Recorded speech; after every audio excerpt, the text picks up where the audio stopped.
خوف اندھیرے کی طرف جانے سے ڈراتے ہیں، کوئی ایسے والدین ہوتے ہیں جو بچوں کو اکیلا گھر سے باہر جانے کی وجہ سے ڈرا ہوتے ہیں. اس کے پیچھے نو ڈاؤٹ اگر ہم اب جس سوسائٹی کے اندر ہم رہ رہے ہوتے ہیں کوئی نہ کوئی ریزن ہوتی ہے والدین کی، لیکن ایسے خوف کے ساتھ بچوں کو ڈرانا نہیں چاہیے بلکہ ان کی ایک تربیت کرنی چاہیے پازیٹیو حوالے سے، نہ کہ ان کو روکنا چاہیے ایک نیگیٹو ان کا ایک تھاٹ بنا کر، ان کے ذہن کے اندر ایک ایسے نیگیٹو امیج بنا کر ان کو ڈرانا چاہیے. رب کائنات نے یہی بات بتائی، الا ان اولیاء اللہ لا خوف علیہم ولا هم یحزنون.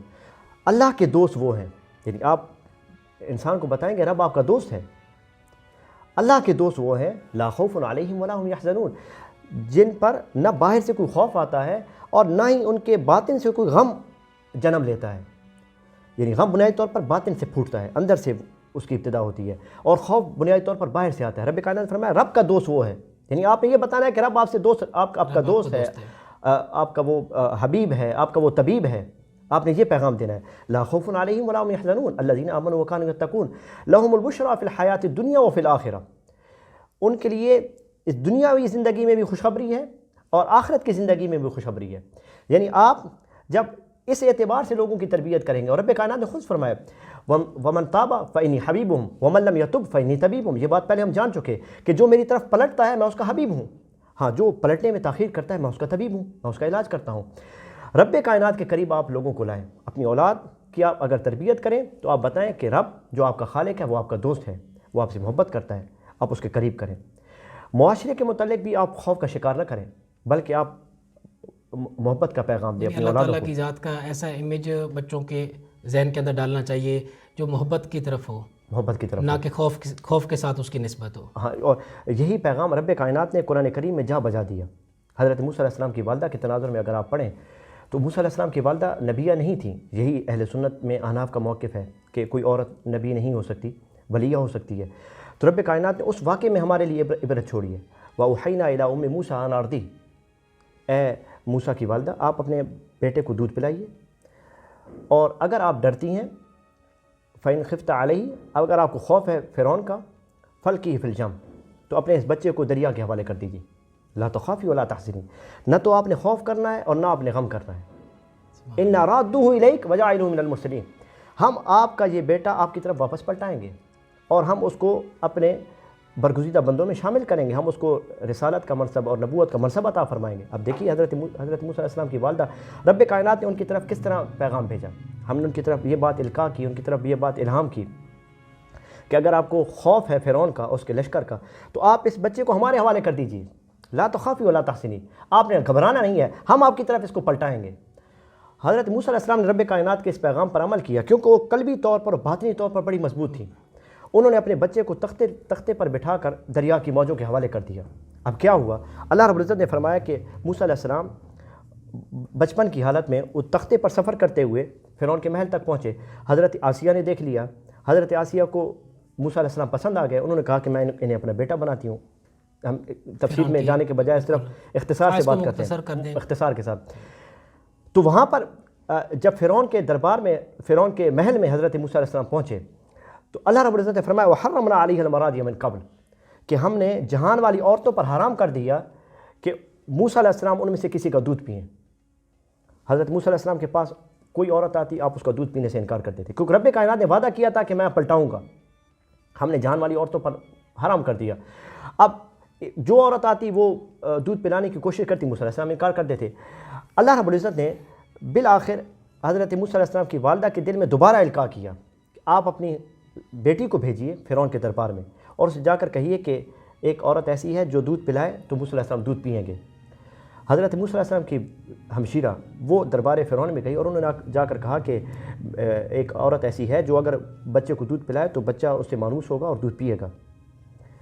هل أدلكم على أهل بيت يكفلونه لكم وهم له ناصحون. اس نے پوچھا وہ کون ہے؟ تو انہوں نے بتایا کہ وہ اس عورت تک میں آپ کی رہنمائی کر سکتی ہوں. حضرت موسیٰ علیہ السلام کی والدہ وہاں پر پہنچی، انہوں نے دودھ پلایا تو موسیٰ علیہ السلام بیٹے تھے، انہوں نے دودھ پینا شروع کر دیا.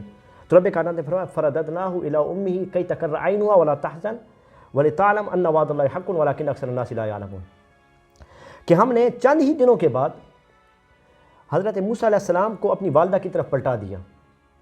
کس لیے؟ کئی تقر عینها، تاکہ ان کی والدہ کی آنکھیں ٹھنڈی ہو جائیں، ولا تحزن، اور ان کے دل میں اگر کوئی غم ہے تو وہ غم دور ہو جائے. وَلِتَعْلَمُ، اور وہ جان لیں اَنَّ وعد اللہ حق، کہ رب کائنات کا وعدہ سچا ہے، ولیکن اکثر الناس لا یعلمون، لیکن اکثر لوگ اس بات کو نہیں جانتے۔ مفسرین کرام کہتے ہیں کہ فرعون نے جب موسیٰ علیہ السلام کو حوالے کیا حضرت موسیٰ علیہ السلام کی والدہ کے دودھ پلانے، اس کو تو معلوم نہیں تھا کہ یہ حقیقی والدہ ہیں، تو فرعون نے حضرت موسیٰ علیہ السلام کی والدہ کی اجرت اور تنخواہ مقرر کر دی کہ آپ نے موسیٰ علیہ السلام کو دودھ بھی پلانا ہے اور اس پر آپ کو اجرت بھی دی جائے گی، تنخواہ بھی دی جائے گی۔ تو حضرت موسیٰ علیہ السلام کی والدہ نے رب کائنات کے وعدے پر یقین کیا، اللہ رب العزت کے خوف کو اپنے دل پر طاری کیا، رب کائنات سے اپنے تعلق کو دوبارہ استوار کیا، تو رب کائنات نے ان کو 2 انعامات عطا فرمائے، ایک ان کا بیٹا ان کو واپس کر دیا، اور دوسرا اپنے ہی بیٹے کو دودھ پلانے پر رب کائنات نے ان کے لیے تنخواہ اور اجرت مقرر کر دی۔ تو آپ یہ دیکھیں کہ آپ کا رب سے کیا تعلق ہے، آیا اللہ رب العزت سے آپ ڈرتے ہیں، آیا اللہ رب العزت کی طرف آپ رجوع کرتے ہیں؟ اگر آپ کا رجوع اللہ ہوگا، اگر آپ کے قلب اور باطن پر رب کائنات کا خوف طاری ہوگا، تو پھر ہو ہی نہیں سکتا کہ معاشرے کا کوئی غم، سماج کا کوئی خوف آپ کو خوفزدہ کر سکے۔ اگر دیکھا جائے تو جس طریقے سے جس فوبیا کے لوگ شکار ہوتے ہیں، جب وہ کسی سائیکالوجسٹ کے پاس آتے ہیں تو اپنے ٹریٹمنٹ کے حوالے سے، تو ہمارا جو پروسیس ہوتا ہے ٹریٹمنٹ کے حوالے سے، ایک تو ہم یہ کہتے ہیں کہ آپ اپنے مائنڈ کو پرسکون رکھیں۔ جب بھی آپ کسی ایسی سچویشن کے اندر جاتے ہیں جہاں پر آپ کو گھبراہٹ ہوتی ہے، کسی خاص سچویشن کے اندر جاتے وقت جو گھبراہٹ کا عالم ہوتا ہے، آپ نے اس کو اوپر کیسے کنٹرول رکھنا ہے؟ سب سے پہلے یہ ہوتا ہے کہ آپ اپنے آپ کو پرسکون رکھیں، جس طریقے سے آپ نے بیان کیا اسلامک پوائنٹ آف ویو سے، کہ آپ کو اللہ تعالیٰ کی ذات کے اوپر یقین ہونا چاہیے، کیونکہ اللہ تعالیٰ کی ذات آپ کے ساتھ ہے۔ جب آپ کا رشتہ خدا کی ذات کے ساتھ ہوتا ہے تو پھر اس وقت آپ کے دل کے اوپر ایک اللہ تعالیٰ جو انوار و تجلیات بھیجتا ہے، وہ ویسے پرسکون انسان کو کر دیتی ہے۔ جب آپ کا دل پرسکون ہوتا ہے تو پھر آپ کو کسی قسم کا کوئی ایسا خوف نہیں ہوتا۔ اور اس کے حوالے سے دوسرا یہ ہوتا ہے کہ اگر کوئی شخص ایسا خوف کے اندر شکار ہے تو ہمارا جو پروسیس ہوتا ہے کہ ہم اس کو اس خوف سے دوبارہ اس کو اٹیچ کرنے کے لیے ایک پورا پروسیس ہوتا ہے کہ ہم اس کو ڈی سینسٹائز کرتے ہیں، کہ ہم اس خوف کو ایک امیجن کرواتے ہیں، ایک خیالی طور پر، ایک تصوری طور پر ہوتا ہے کہ آپ نے اس خوف کو اپنے ذہن کے اندر لے کر آنا ہے، اور کس طریقے سے آپ نے دیکھنا ہے کہ کہاں پر آپ کو یہ خوف اگر آپ کو زندگی کے اندر آ رہا ہے اور آپ کو جو گھبراہٹ ہو رہی ہوتی ہے، جب تک وہ جو پوائنٹ آؤٹ ہو جاتے ہیں، جب وہ چیز پوائنٹ آؤٹ ہو جاتی ہے کہ ہم نے اس کو جو ٹریگر پوائنٹ ہوتا ہے، ہم نے اس ٹریگر پوائنٹ کو کیسے ختم کرنا ہے، تو وہاں پر بھی یہ ہوتا ہے کہ کاؤنسلنگ کا پروسیس سٹارٹ ہو جاتا ہے۔ تو اسلامک ویز کے ساتھ بھی یہی پروسیس اس کا اگر دیکھا جائے تو جس طریقے سے آپ نے اس کو ایلیبوریٹ کیا۔ اسلامی نقطہ نظر سے ہم نے یہ بات آپ کے سامنے رکھی ہے کہ اگر تو اس کا تعلق کسی سماجی رویے کی وجہ سے ہوگا یا کسی معاشرتی رویے کی وجہ سے ہوگا، تو بغیر کسی گھبراہٹ کے اور ہچکچاہٹ کے آپ ماہرین کے پاس جائیں، ماہرین نفسیات کے پاس جائیں۔ ہاں، اگر اس کا تعلق اعمال سے ہے اور دینی پہلو سے ہے تو آپ علماء کے پاس جائیں۔ ہاں، اگر سماجی رویے کے حوالے سے ہے تو پھر آپ کو ادویات کی بھی ضرورت ہوتی ہے۔ اگر آپ کا پرابلم اس لیول تک پہنچ گیا ہے کہ وہاں پر آپ کو ادویات کی ضرورت ہے تو پھر آپ ضرور کسی ماہر نفسیات سے یا کسی سائیکیٹرسٹ سے آپ نے ضرور رابطہ کرنا ہے۔ عطا المصطفیٰ، اگر آپ اس کا کوئی وظیفہ، ایسی کوئی قرآن پاک کی اگر کوئی آپ آیت ورد کے طور پر بتا دیں اپنے دیکھنے اور سننے والوں کو، اگر جس سے پڑھنے سے انسان کو سکون ملے۔ ویسے تو پورا قرآن پاک اگر آپ تلاوت کرتے ہیں تو آپ کو سکون ملتا ہے، قلبی طور پر آپ کو اطمینان ملتا ہے، لیکن کوئی مخصوص اگر آپ کو اپنے دیکھنے اور سننے والوں کے لیے اگر کچھ بتا دیں۔ وظیفہ یا دعا بتانے سے پہلے حضرت امام زین العابدین کی سیرت کے حوالے سے ایک بات۔ امام زین العابدین رضی اللہ تعالیٰ عنہ وہ اپنے گھر میں نماز پڑھ رہے تھے کہ آپ کے گھر میں آگ لگ گئی، لوگ بھاگ پڑے کہ گھر میں آگ لگ، آپ سجدے کی حالت میں تھے۔ لوگوں نے بڑی کوشش کی کہ آپ کو بتایا جائے کہ گھر میں آگ لگ گئی ہے، آپ باہر تشریف لیں، لیکن آپ نے نماز نہیں توڑی، گھر جھلس رہا ہے، امام زین العابدین سجدے میں۔ جب آپ نے نماز مکمل کی تو لوگوں نے پوچھا کہ جناب گھر میں آگ لگی ہوئی تھی اور آپ کو ہم بتا رہے تھے کہ آگ لگی ہے، آپ باہر آ جائیں، آپ باہر کیوں نہیں گئے؟ تو امام زین العابدین نے ایک جملے میں جواب دیا، آپ نے فرمایا کہ آتش آخرت کے خوف نے مجھے دنیا کی آگ کے خوف سے بے خوف کر دیا۔ آتش جہنم کے خوف نے مجھے دنیا کی آگ سے غافل کر دیا۔ یعنی اگر آپ پر اللہ رب العزت کا خوف طاری ہے تو پھر یہ دنیا کا خوف، یہ اس کی کوئی حیثیت نہیں۔ یہ تو امام زین العابدین کی سیرت۔ پھر پہلے ہم بہت سی ہدایات بتا چکے ہیں کہ آپ اپنے قلب اور باطن کو، یہ تو یعنی یہ آپ پورا پروسیس کریں گے کہ آپ اپنے قلب اور باطن کو خیالات سے پاک کریں۔ جس قدر خیالات آپ کے قلب اور باطن پر طاری ہوں گے، آپ کا قلب اتنا کمزور ہوگا۔ اگر خیالات نورانی اور ظلمانی دونوں طرح کے ہوں گے تو خواتین ہم ان کو کہتے ہیں، اور اس سے آپ کا قلب کمزور ہوگا، اور کمزور باطن کبھی بھی مضبوط جسم میں نہیں ہو سکتا. کمزور باطن سے کمزور وجود جنم لے گا اور آپ خوف کا شکار ہوں گے.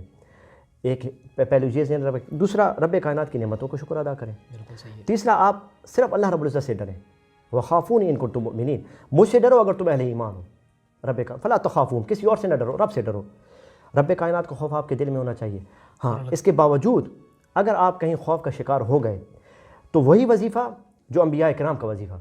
حضرت ابراہیم علیہ السلام کو جب آگ میں ڈالا گیا تو مفسرین اور محققین کہتے ہیں کہ آگ میں جانے سے پہلے آپ دیکھیں کتنا بڑا خوف ہے. آپ نے کون سی آیت تلاوت کی اور کیا آپ پڑھ رہے تھے اس وقت. اور نبی کریم علیہ السلام جب غزوہ احد کے لیے نکلے اور دیگر غزوات کے لیے تو اس سے نکلنے سے پہلے آپ کیا پڑھا کرتے تھے؟ یعنی خوف تھا نا، جنگ میں جانا، آگ میں جانا. آگ گلزار کیوں ہو گئی؟ تو محققین کہتے ہیں کہ حضرت ابراہیم علیہ السلام نے جو کچھ پڑھا اور نبی کریم علیہ السلام نے جنگ سے پہلے جو کچھ پڑھا وہ کیا تھا؟ حسبنا اللہ ونعم الوکیل. حسبنا اللہ ونعم الوکیل. بس آپ یہ پڑھیں، رب کائنات آپ کی زندگی سے وہ حقیقی خوف بھی ختم فرما دے گا جو حالات کی وجہ سے آپ پر طاری ہوا. تو یہ وہمی خوف کہاں پر وہمی خوف تو پھر ان کا وجود ہی ختم ہو جاتا ہے. جی ناظرین، ابھی آپ نے وظیفہ بھی سنا عطاء المصطفیٰ سے، اور اگر آپ کی زندگی کے اندر ایسے کوئی حقیقی خوف ہیں یا ایسے خوف ہیں جن کا ان کا ریئلٹی کے اندر کوئی وجود نہیں ہے لیکن ہمارے ذہن کے اوپر طاری ہیں، اگر آپ چاہتے ہیں کہ ان کا ٹریٹمنٹ کروانا چاہتے ہیں تو آپ کسی قریبی سائیکالوجسٹ سے ضرور رابطہ کریں. اگر آپ کے پاس ایسا کوئی فورم موجود نہیں ہے تو آپ ون سٹیپ کے فورم کو بھی یوز کر سکتے ہیں. آپ ہم سے بھی رابطہ کر سکتے ہیں اور اس ویڈیو کے نیچے بھی آپ کمنٹ کر سکتے ہیں. اگر آپ چاہتے ہیں کہ کسی ایسے ٹاپک کے اوپر بات کی جائے اس کو ہم بہتر طریقے سے ایلیبوریٹ کریں تو آپ نے اس ویڈیو کے نیچے ضرور کمنٹ کرنا ہے. اگر آپ ہمارے چینل پر نئے ہیں تو اس کو ضرور سبسکرائب کریں اور ہماری ویڈیو کو ضرور اپنے دوستوں کے ساتھ شیئر کریں. اس کے ساتھ ہی آج کے پروگرام کا وقت ختم ہوا چاہتا ہے. اپنے میزبان محمد رضوان اور one step official network کی پوری ٹیم کو دیجیے اجازت. اللہ نگہبان.